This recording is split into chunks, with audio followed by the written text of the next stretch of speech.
A woman wants to know if she's the a-hole. She didn't post this to one of the subreddits. She sent this to my Reddit inbox.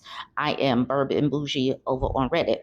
She says, am I the a-hole because I kept my ex-boyfriend blacklisted amongst local recruiters?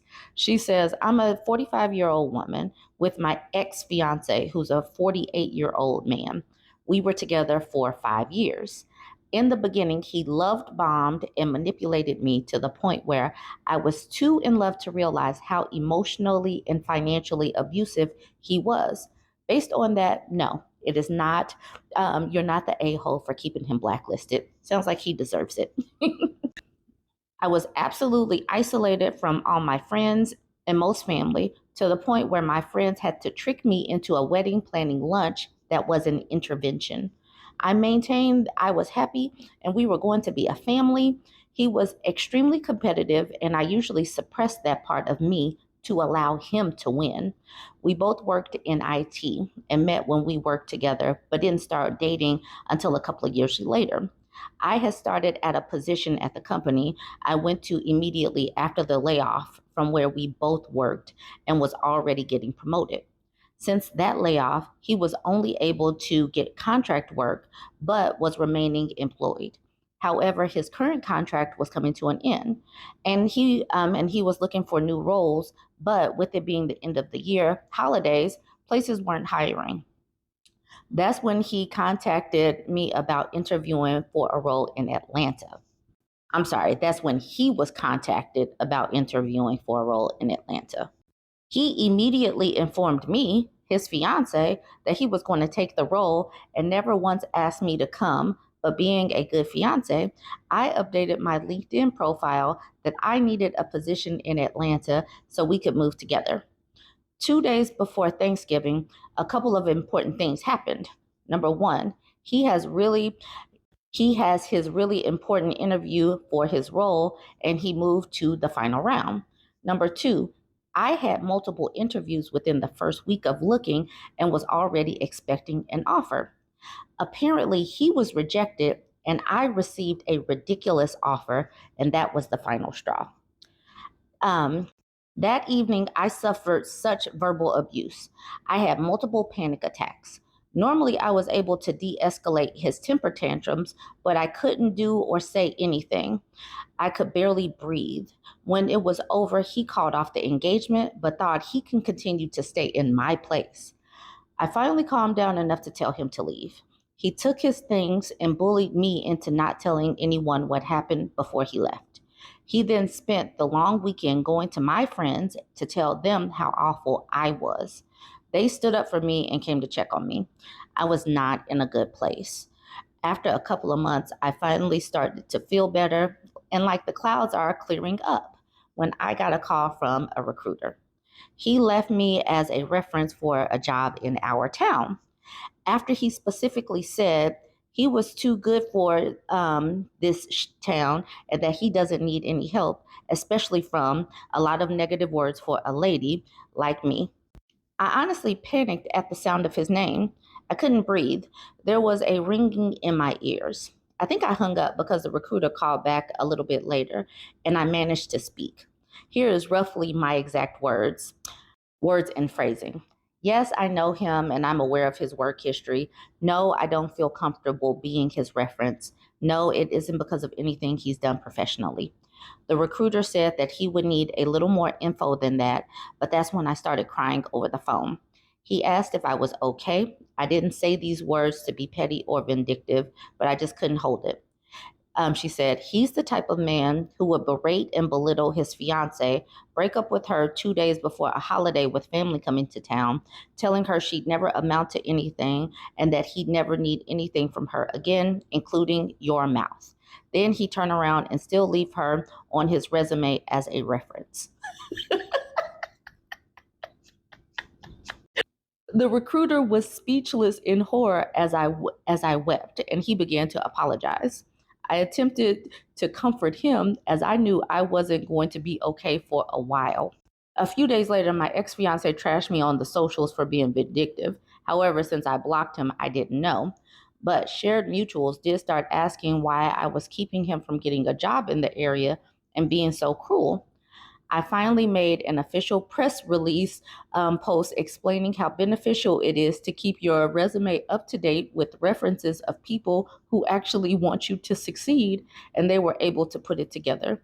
It's been over 5 years, and I was contacted by a recruiter to see if I would be comfortable with removing a block the company put on his account. The block was due to a bad recommendation. I didn't ask for this. This was automatic. Most recruiters hang out with each other and share a massive social media network.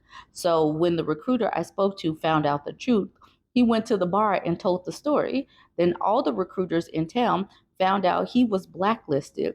This was also never my intention. I just can't imagine going to an interview and seeing his face or having a manager ask me about him because his resume came up for an open position and we used to work together. So I told the recruiter that I would never feel comfortable working with him again. In order to have a block removed, I would also have to give him a good recommendation. And unless it's for a first class ticket to hell, I'll never say a nice word about that man again. I have since found out his mother is sick and he wants to move back home to be closer to her, but my feelings of fear and dread are still the same. Okay, obviously, this woman did not have an "Am I the a hole?" question, because no, this is not an "Am I the a hole?" She's not the a hole. She just needed to get that story time out. And I appreciate that because she said, unless it's for a first class ticket to hell, I'll never say a nice word about that man again. And to that, I say, I understand. I feel you. We all need this today. No, you're not the a hole. I don't have anything to say about this. You did the right thing, and you continue to keep that energy, ma'am. Yo, I hadn't read this. I'm reading this for the first time with you all. That's the reason why I'm feeling this deep in my spirit. I feel like this is a Scorpio woman and I feel connected to her. Hey, girl, this has tickled my spirit, and I think that we all needed this on today. Anyways, I just want to give you, lady that wrote this, a virtual hug because you needed this. What he did to you was not right. All you did was try to help. And you see, like sometimes helping these people is not beneficial. So that's the reason why we're collectively saying make them hold their own nuts. That's all I got to say to this. Join the conversation. Make sure to like, comment, and share. And, just drop some nuts in the comment section if you made it to the end of this video. I love that I have a global community of women that like to share their stories with me. So I have this young Nigerian woman that jumped into my TikTok inbox and shared her story of a time that she was going through something with her low effort boyfriend. She says, so for context, I met this guy while I was working as a nanny for a single mother. The lady who came to clean introduced me to him and we just hit it off. Our first date was at KFC, and she did the laugh emoji. She knows, she knows. Y'all don't have to jump on her. She's in her early 20s. Please don't jump on her. She says, I wanted to leave, but at the same time, I thought about how good the vibes were, and I thought it would get better over time. Friend, it didn't. So keep that in mind, ladies. It won't get better. If the first date is at KFC, it probably won't get better. She says he started showing his nasty behaviors after like 3 months into the relationship. Whenever I asked him to take me out, he says he's busy or he doesn't have the money, one excuse after the other. My phone broke and I wanted to have it fixed, but I couldn't afford to get a new one considering how expensive phones are here in Nigeria. Plus, I had to take care of myself. I told him about it, and this man sent me 4,000 when I actually needed 25,000 to fix it.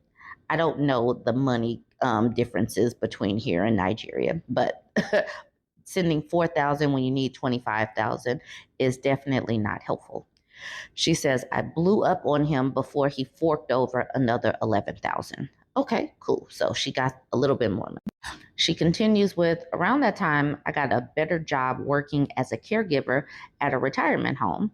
Things started looking up for me, and he would get all mad saying I didn't have time for him anymore. He would call me at work and get mad when I didn't answer. Mind you, this man wasn't paying any of my bills. I still stuck with him because at the end of the day, even though he was rough, I loved him. And this is where I asked how old she is. She says, we dated for over 2 years, and this man only ever took me out when his friends invited him to the club. Later on, he stopped taking me with him.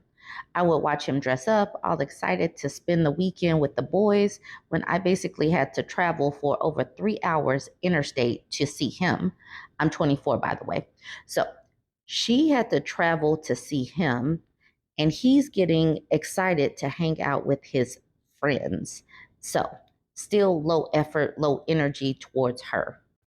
And you see, she's 24 years old, so she's young. So, we're speaking to the global community of young ladies.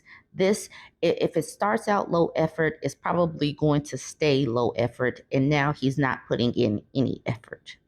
Now, here's the real truth. He wasn't really hanging with the boys. She says, then I found out he was cheating. Some girl messaged me to leave her man alone. And when I calmed her down enough to talk to me, she explained everything and I confronted him about it. And what did he say? What did this man say? He said, of course, he was single as long as there wasn't a ring on his finger. I just said, okay. But at that moment, I really wanted to smash his head in. I left his place feeling really upset and used. So she wanted to do something, but what did she do? She left. Please keep that in mind. That's a good action to have. You can think what you want, but still just leave.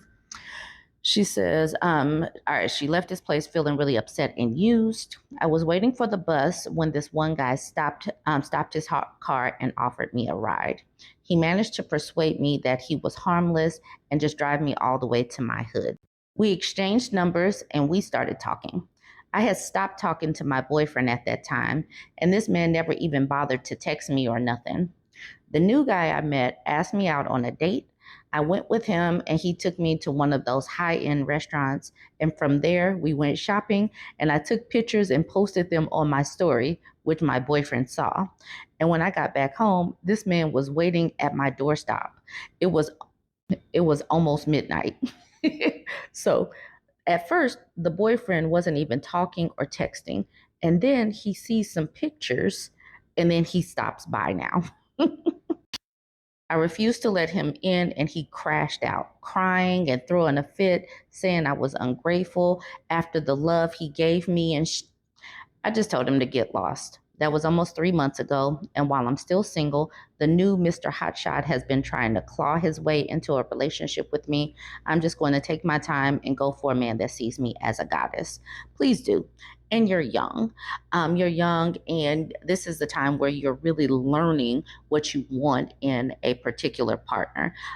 This man obviously showed that he was low effort, and I'm glad that she didn't get pregnant by this man, because it would have been even worse. There would have been less than no effort. It would have been like all of the effort on you. So it would have been negative energy.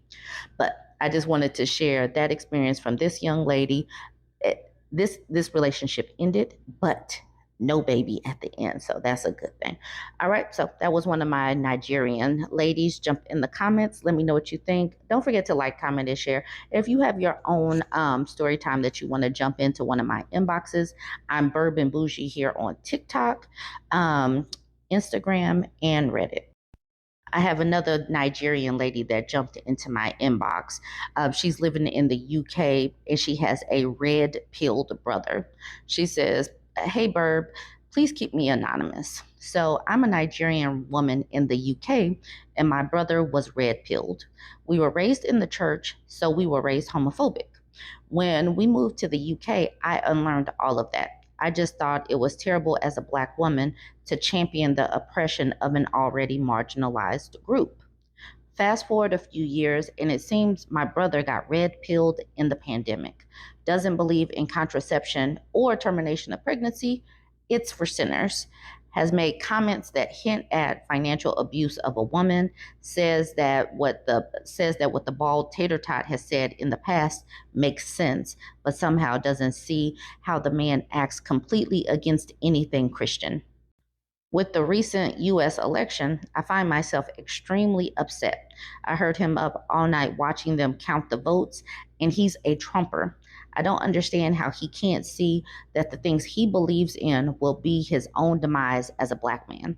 I've told my mom I don't feel safe living with him and I'm working on moving out, but it's not going to be anytime soon, unfortunately. He started going to this church by Geno Jennings, and I was wondering if anyone in your community knows about him. No, I do not know Geno Jennings. And it's so wild how the politics in the United States impacts other people. We do have a global community here, but we just have a global interconnected world. And these red pill ideas don't just stay here. We are infecting a lot of people. And it's not even that we're infecting Nigeria. We're not infecting the countries in Africa or all of these other places because sexism is baked into religion and the patriarchy. It all goes hand in hand. So, no, I haven't heard about Gino. Okay, let's keep. She continues with, my mom is planning an intervention. LOL. I don't think it'll work at all. Oh, and he's also hinted at being a PP bro and wanting to go to Nigeria to find a wife in the village. I didn't say anything because honestly, if he does, she'll use him and he'll deserve it. I had asked how old they were. She said, he's 25, so frontal lobe is fully developed, and I'm 28. She says, he tries to be misogynistic to me, but I wear the angry black woman title with pride, unfortunately. I need to learn how to respond or not respond to his foolishness. She continues with, I'm embarrassed that I still live at home, but my dad played a major part in that.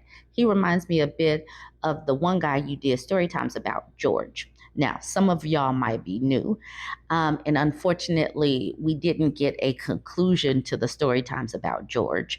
But George was a man, or is a man, and he was absolutely inept.